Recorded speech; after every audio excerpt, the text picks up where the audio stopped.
Welcome to Human Potential at Work, the show where we explore social impact, inclusion, and empowerment of everyone, including persons with disabilities.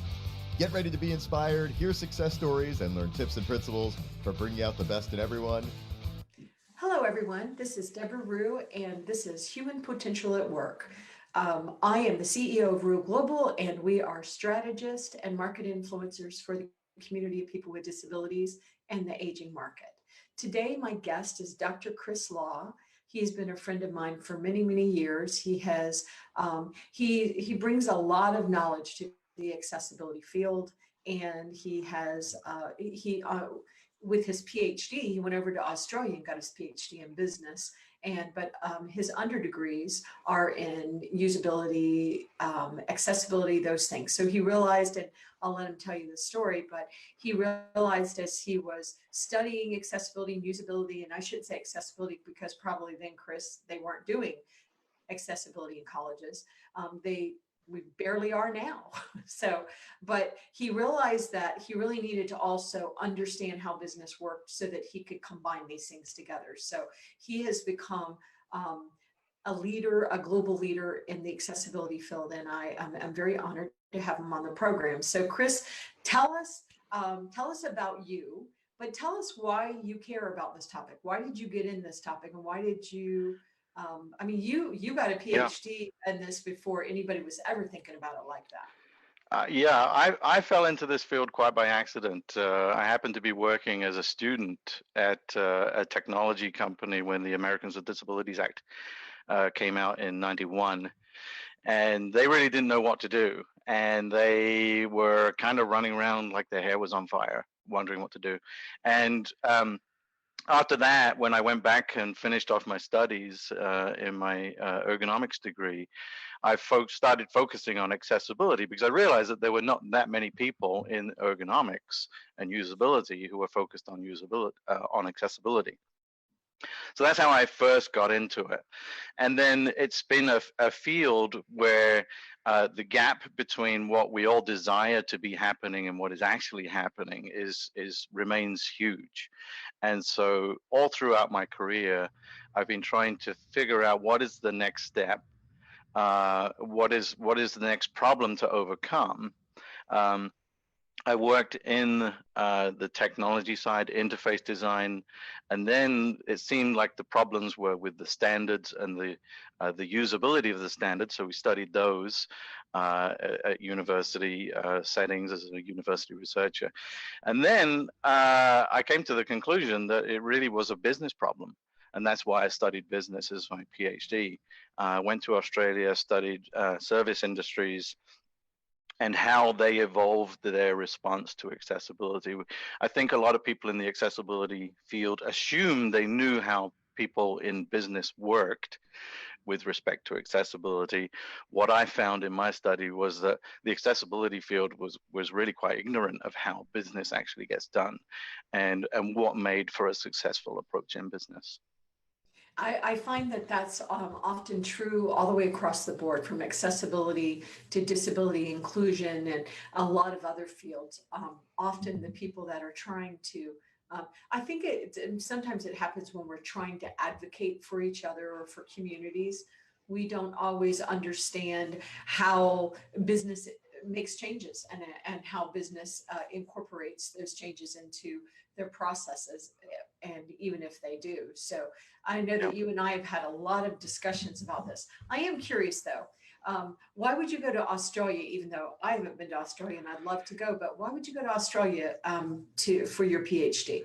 Well, I'm from England originally, and I've worked in England, I've worked in Scotland, I've worked in the US and Canada, and in each of those places, I found that disability was different. It was treated differently at a legislative level, at an educational level, and then at a societal level.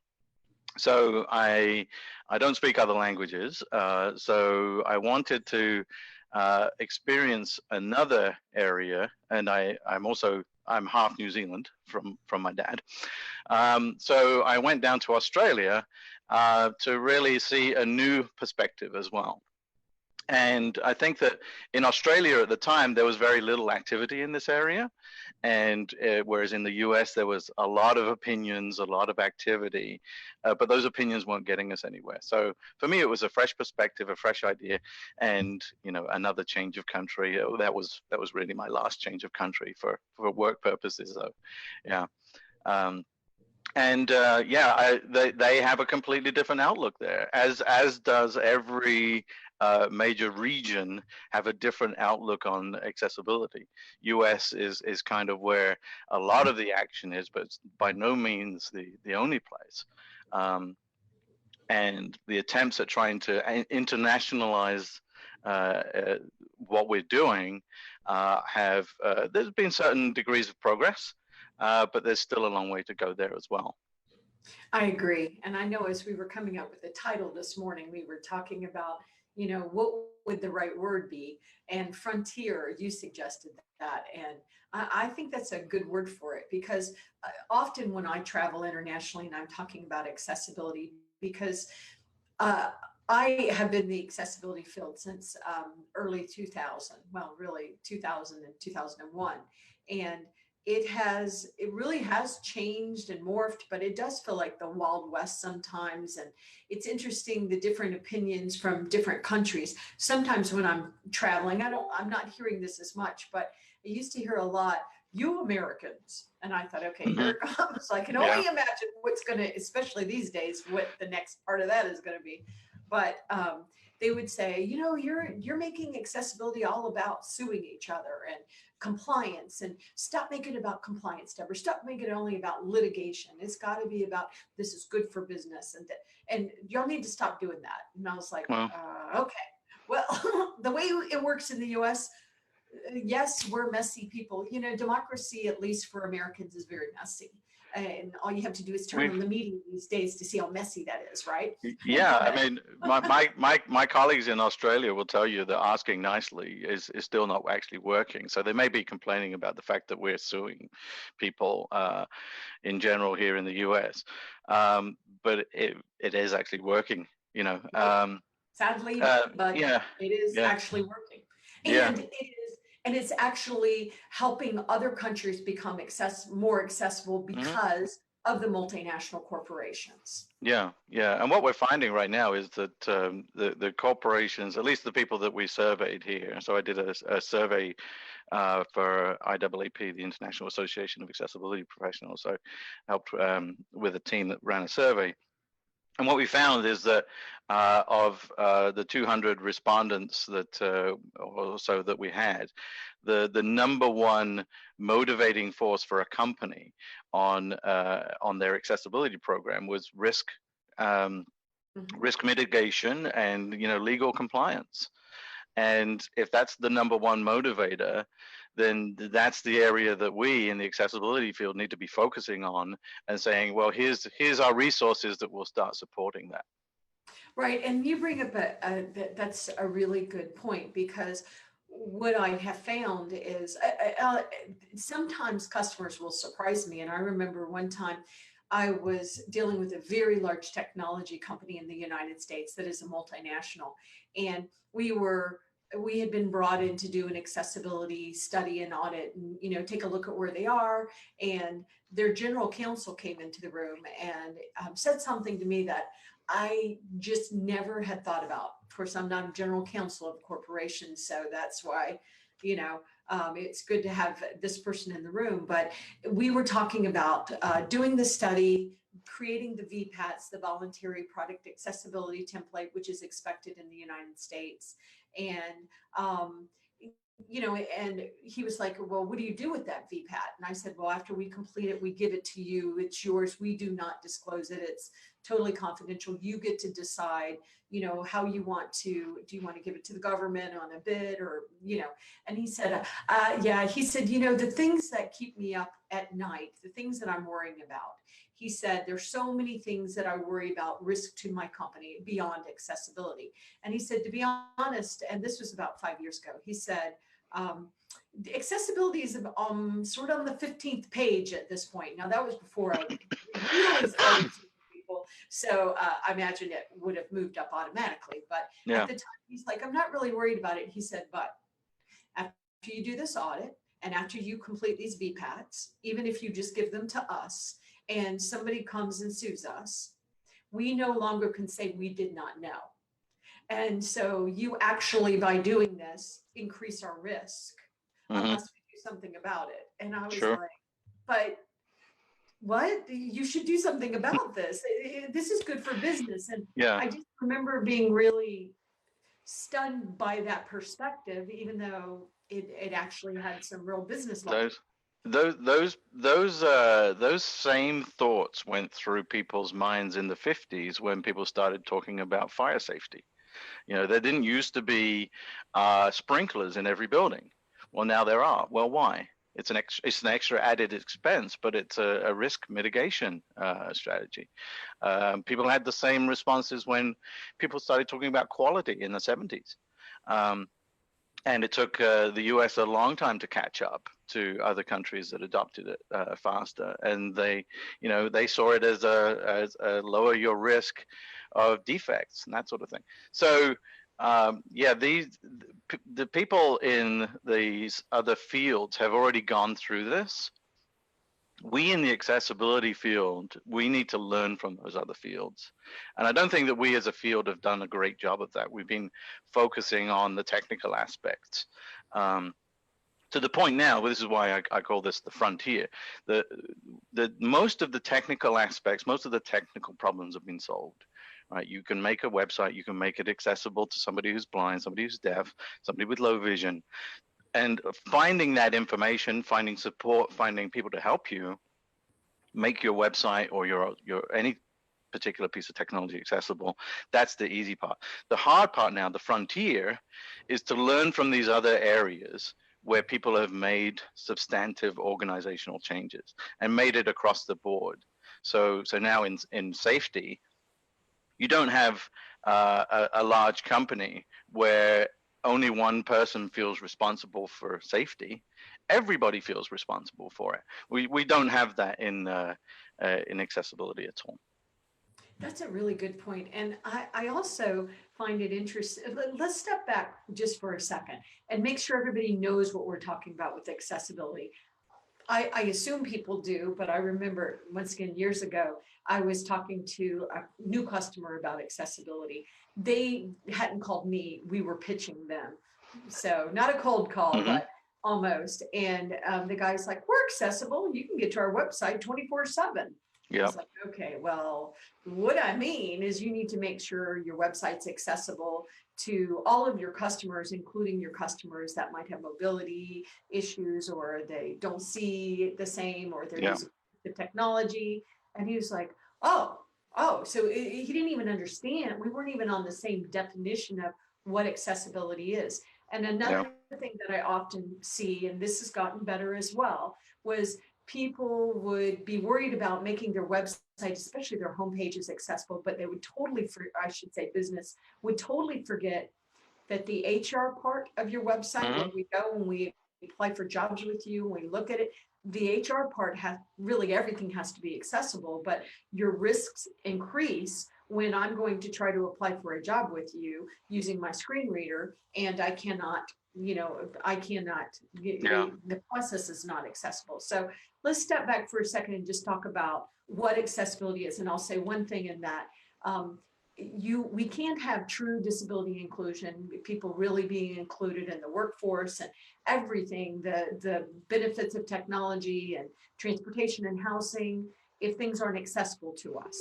You just take away our access. So let's talk a little bit more about what is accessibility. Sure. Well, ever since the beginning of the web, people started thinking about disability access.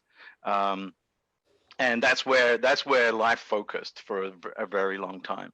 And so even in the early 90s, the mid to late 90s, people were looking at website accessibility and they were focusing on the fact that if you're blind, you need certain information that is added to your website so that you can actually access it. So for example, if you bold and underline something, it looks like a heading visually, but semantically to a computer, it's not a heading. It's a heading when you tag it and say, this is an H1 heading. And that way, if you're blind and using a screen reader, you can jump between headings. Okay, so that's one example of 20, 30 different things that you have to do to your website to make it accessible. As the web has evolved, a lot of work has happened on website accessibility. So accessibility for people with low vision, blindness, low hearing, deafness, physical disabilities, speech disabilities, those types of things.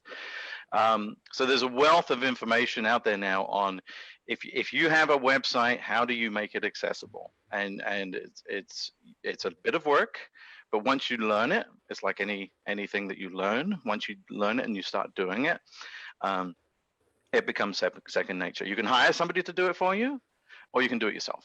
Okay.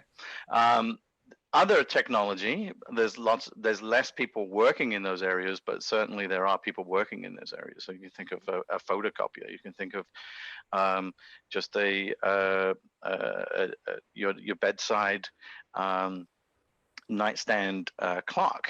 Would somebody who's blind be able to use that? No, right now. So you can't really go into a store and buy what we'd call a universally designed clock. You have to buy a specialist clock. Okay. Well, that's all very well for a small device like a bedside clock. You say, well, you have to buy a specialist clock, and it might cost you $20, or maybe you use your phone now. But what if you're buying like an appliance, buying a washing machine or a dryer, and that's not accessible if you're blind? My washing machine and dryer have 20 buttons on them, and they have hundreds of programs, and you can't and they have dials that you wouldn't be able to use if you were blind, because the device doesn't talk, and they naturally don't talk. So is what I'm saying is about the technical sides. People have demonstrated how to make a accessible dryer, for example, or an accessible clock, those types of things. People have figured out those technical issues. There's an army of people who have worked in this field, thousands of people, publishing articles, publishing guidance, that type of thing. What is the frontier now is to get the people that make washers and dryers, make clocks, make websites, make decisions about what card entry system to use in their building, those decision makers, getting them to naturally think, you know what, all people in the world includes a section of the population that has disabilities. Therefore, whenever we create something, we should be incorporating the needs of those people in our design thinking. And currently we don't have that. So that's what I mean by frontier. We need to get the people that work on accessibility to be in a position where they can then go to those decision makers and influence those decision makers in a way that they see the need for making this sort of change in attitude, change in decision making, as to say, okay, naturally from now on, whenever we think about accessibility, a product that our users use, you will think about accessibility. And this is something that came out of my study in Australia, where the organization that was doing the best on this said to all of their executives, you don't need to know anything about accessibility. You don't need to know the nuts and bolts. You don't need to know the technical stuff. All you need to know is, if we have a project that involves customers or involves employees, some of them have disabilities. So you're going to ask your project manager, what have you done about accessibility? And if they come back to you and say, well, that doesn't apply in this instance, you're going to just say, no, it does. Go back to the accessibility office, find out what you should be doing. And that caused the biggest change in that organization. And we need to get that type of thinking into the hands of people in industry. And so, the main way that I've done that in the last couple of years is by working on a project called the Accessibility Switchboard. Excuse me. The Accessibility Switchboard is a nexus of information provided by consultants and subject matter experts in this area, where people can go, people in industry who are just being introduced to these concepts about accessibility, they can go and they can get guidance on what is it that you can actually do to start making changes in your organization. And it's things like going and getting executive level support. Because if you don't have that executive level support, the people in the other departments that you're talking to, they have the option to say no. That changes when you've got the executives behind you. I agree. And I know that when I had my previous company, Tech Access, we were one of the few companies that we didn't just do websites. We did copiers and office machines, and we worked with Canon, for example, and we worked with Hewlett Packard and Dell on their laptops and computers.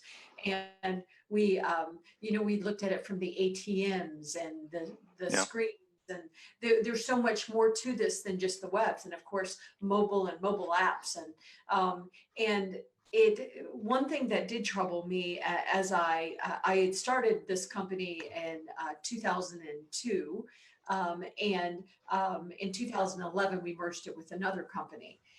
But during that time, towards the end of the tenure of that company, I remember that we would work with these really large corporations. We had really big clients, and they liked that we employed people with disabilities. So my team was always at least 80% technologists with disabilities, smartest people.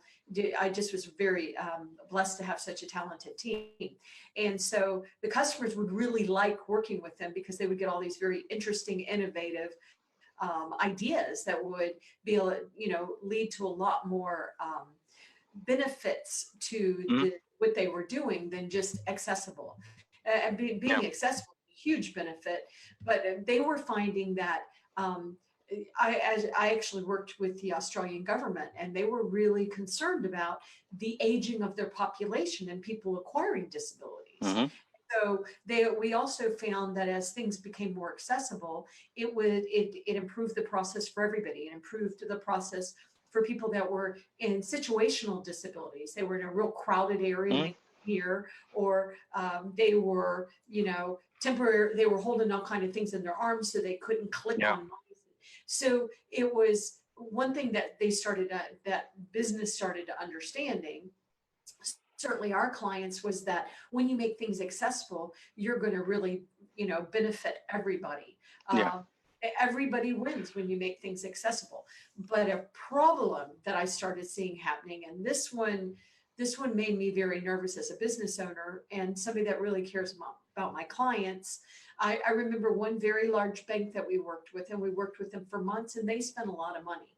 And we got their website really nice. And we always believed in the sort of teach them to fish. So we would go and do an audit, but we would tell them what we would do. We would work with them. We would have them fix it, and then we would look at it again.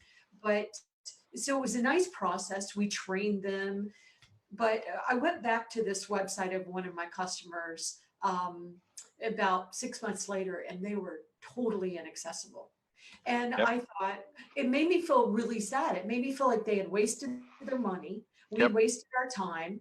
And so now we've addressed this a little bit better in the accessibility field now. And I'm more big strategic picture. We still help clients with accessibility, but I also see problems besides this. I'm going to say one more thing, then let you address this. I know there's one well-known accessibility company in the United States that has written several blogs that say, if you get a demand letter, and a demand letter is what you get when you're being sued. So you don't want to get a demand letter in the US, but if you get a demand letter or you're getting sued over accessibility and you're working with us, who are you going to call? Well, you should have your lawyers call our lawyers. And I thought, I don't know if this is the direction Because I think what they were accidentally saying, even though I knew what they were saying, it's very complicated accessibility, and it's complicated to stay accessible. So what they're saying is, I'm sure that you did everything right. You worked with us. We did everything, but it's so easy to kick yourself out of compliance. But it also could be perceived that they were saying, we don't know how to do accessibility, so you might not want to use us as a company because our customers are getting sued. So I don't believe that was the message they were going for, but I could see how some customers might see it that way. Yeah. So Yeah. it's very, that's why the frontier, when you suggested that name, I thought it made sense, because sometimes it really does feel like the Wild West to me. It becomes buyer Sure. beware. Good Yeah. luck. Yeah. Hope you pick the right one. One more Yeah. story. And Right. to add some fuel to this fire, Chris, I had an attorney contact me, and they were representing a very large corporation in the United States that has franchises. And this franchise was being sued. And so the attorney supporting the corporation came to me and they said, we really want you to work with us because we worked with an accessibility company and, quote, paid them a substantial amount of money. And we're getting sued. We did everything they told us to. They said we were clean. They said we were accessible, and we're getting sued because we're not accessible. Right. What should we be doing? Well, I don't typically work with the lawyers with these legal things, just because I'm sort of playing in a different part of the world. I'm more into the brand and let's tell the good stories and let's do the ROI, blah, blah, blah. You have too many brilliant people like Lainey Feingold out there doing structured negotiations. But I thought that's a really good question. And I told the attorney, well, the first thing I would do is I would go and talk to that company that said you were fully accessible and you paid a substantial amount of money to. But boom, okay, there you go, Chris. How are you going to solve all those problems? Sure. Well, let me go back to your first story there, and your situation was by no means unique, and this is what really started the Switchboard. The Switchboard project, accessibilityswitchboard.org is the website. It's funded by the National Federation of the Blind. Well, they had a reputation of sue first, ask questions later, and nothing could be further from the truth. They would see suing as a last resort after all efforts at dialogue had failed. But what they were finding was that they could get into agreements with organizations about website accessibility. They would have somebody come in and fix their website, and then a year later they would check it again and find that it wasn't accessible because it had not been part of the culture of their organization. So new people come in, they make updates to the website, they throw in new ideas, and suddenly you have an inaccessible website. And then jumping forward, one of the articles that we wrote in there were in the guidance that's within the Switchboard is for consumers. On essentially, it's you don't have to sue to begin with. There are lots of things that you can do in order to engage with the company and to try to figure out what how to get a solution for your problem. We have this general situation where people with disabilities do not complain very much. The main reason being there would be a full-time job. Okay, right. They could complain about technology and accessibility. People as a whole don't complain very much. People with disabilities complain even less. So if the situation that a lot of people resign themselves to is, well, I feel like technology is always going to be inaccessible, so I'm just going to get on with my day and I'll do things otherwise. But we don't really want that. We want consumer demand, right? So consumers make demand by engaging. So we needed methods for engagement.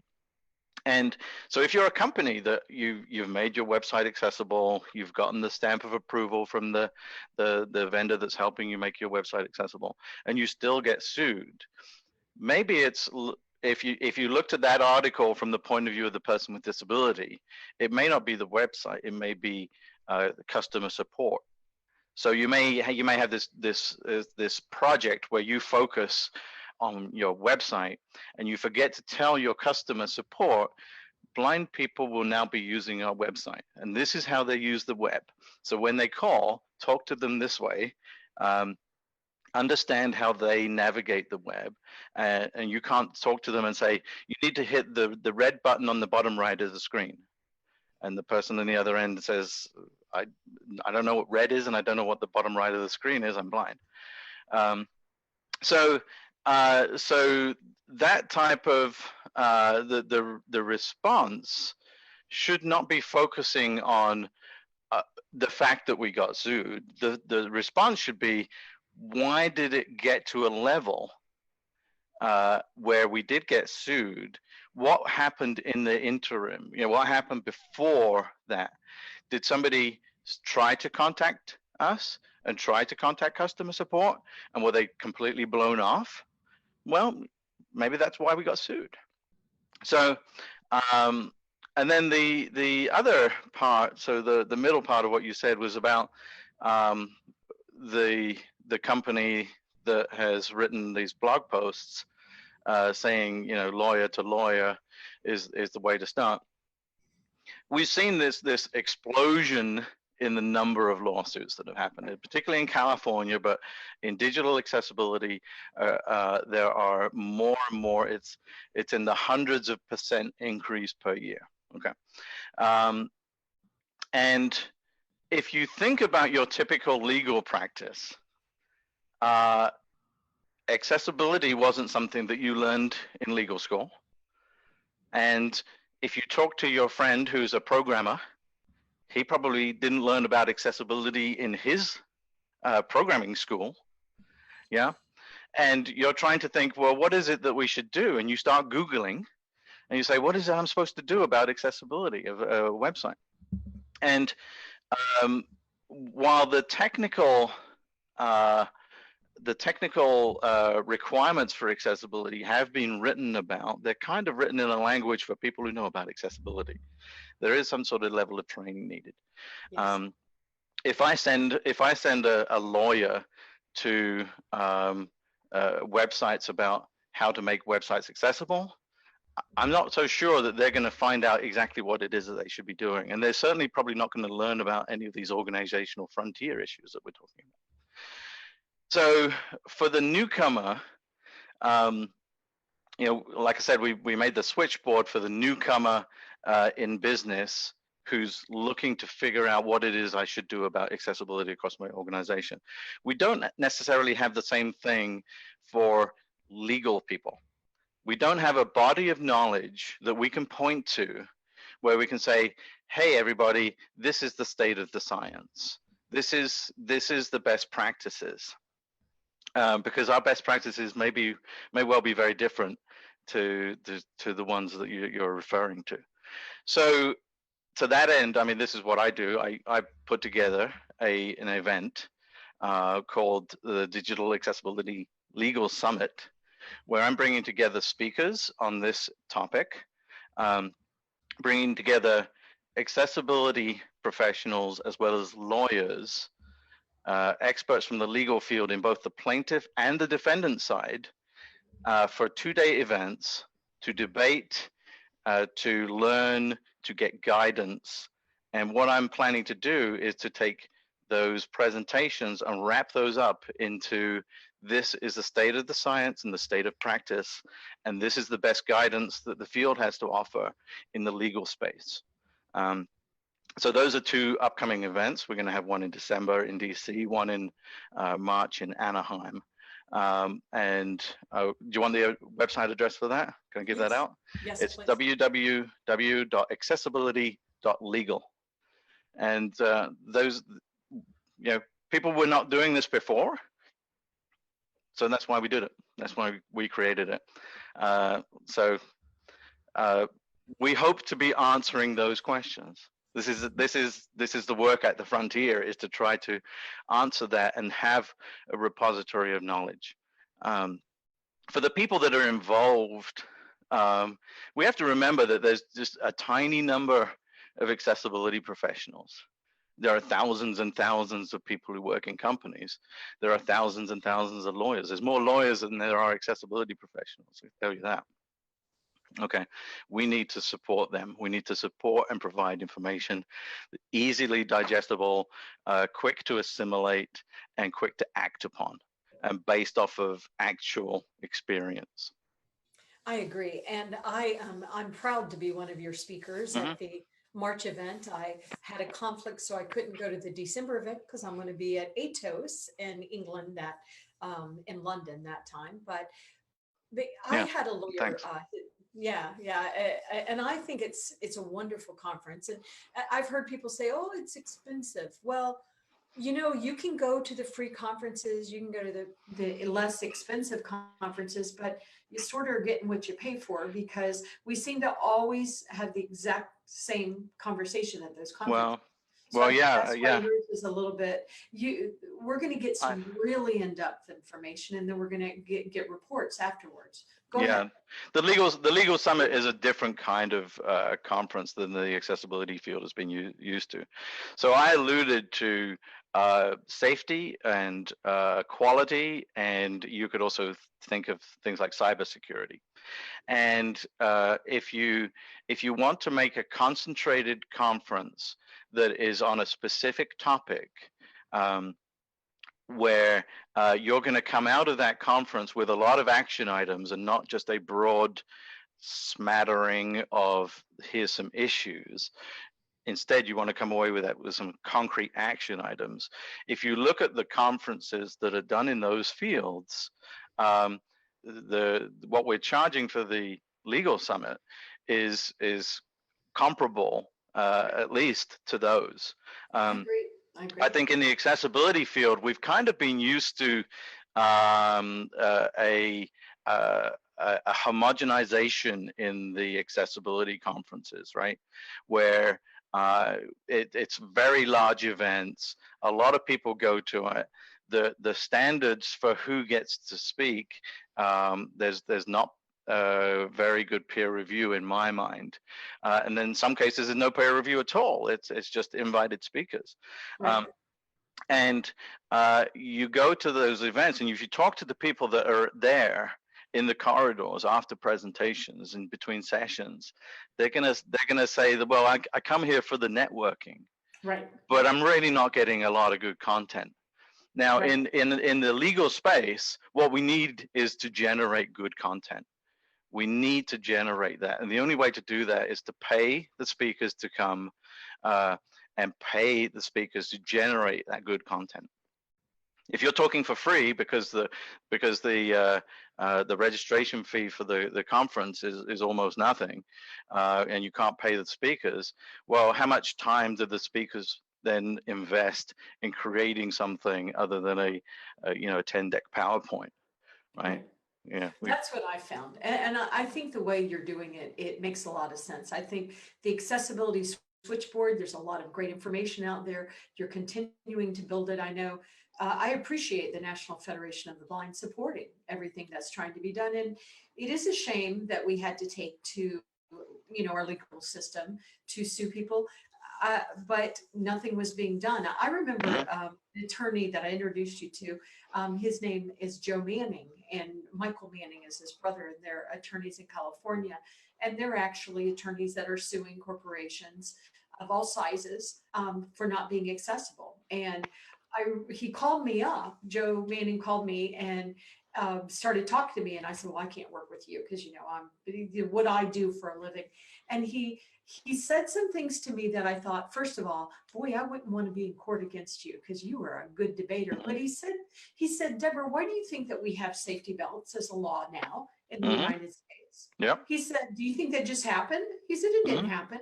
The legal people, the lawyers had to get involved and hold the car manufacturers' feet to the fire to say, we need to be safe in our vehicles.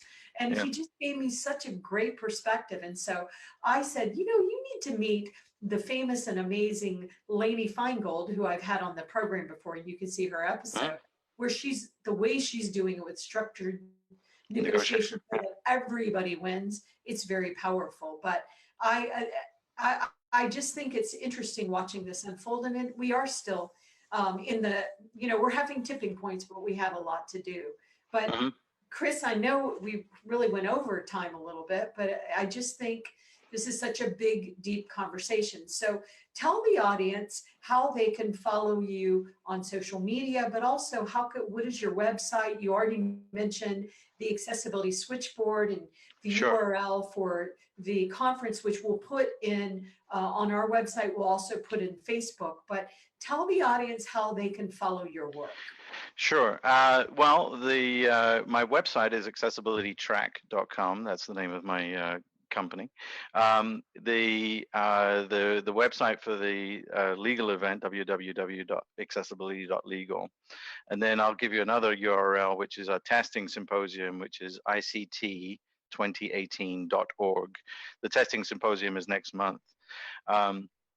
And that brings together professionals in the area of accessibility and testing, and it's all about practice and the science of testing. So I personally am not, the social media is not my avenue of dissemination. What my avenue of dissemination has become has been serving as a nexus for the accessibility professional consultants and other subject matter experts, and trying to bring those folks together to create this new content that is vetted by those folks, and then push that content out to the people who need it in business, in legal spaces, that type of thing. So with each of these events, there are Twitter and other social media accounts associated with them. So the best way is to start at those events and then work out. The switchboard is the first port of call that I would like people to go to. So if you need guidance, if you need resources, if you've got a question about accessibility, that's what the switchboard is designed to do. There's lots of consultants out there, but just trying to talk to 10 different consultants, you're going to get 10 different opinions as to what it is that you should be doing. So what we did with the switchboard was we gathered the 10 consultants, it's actually more like 15, and said, look, if we were going to tell people what to do to get started, what would we do? And that's what's on the switchboard. So no, you don't have to call 10 consultants. You can start there, and then from there you can start honing in on who else do I need to talk to, that type of thing. And once again, these are free resources, and yes. And thanks to National Federation of the Blind for supporting that work and that ongoing work. But well, Chris, thank you so much for joining. I do want to do a shout out to my producer, Doug Foresta, who just makes this look so seamless and wonderful. And Dawn is our captioner today. She did a wonderful job, and she's with Archive Captioning because we want to make sure the show is fully accessible. And I really, really appreciate everybody joining us today. Please subscribe to the program. Please give us good reviews, or give us your reviews, if there are things we can do better. But we really appreciate the conversation. And Dr. Chris Law, thank you for joining us today. We appreciate it. Thank you for having me. Thanks. Bye, everyone.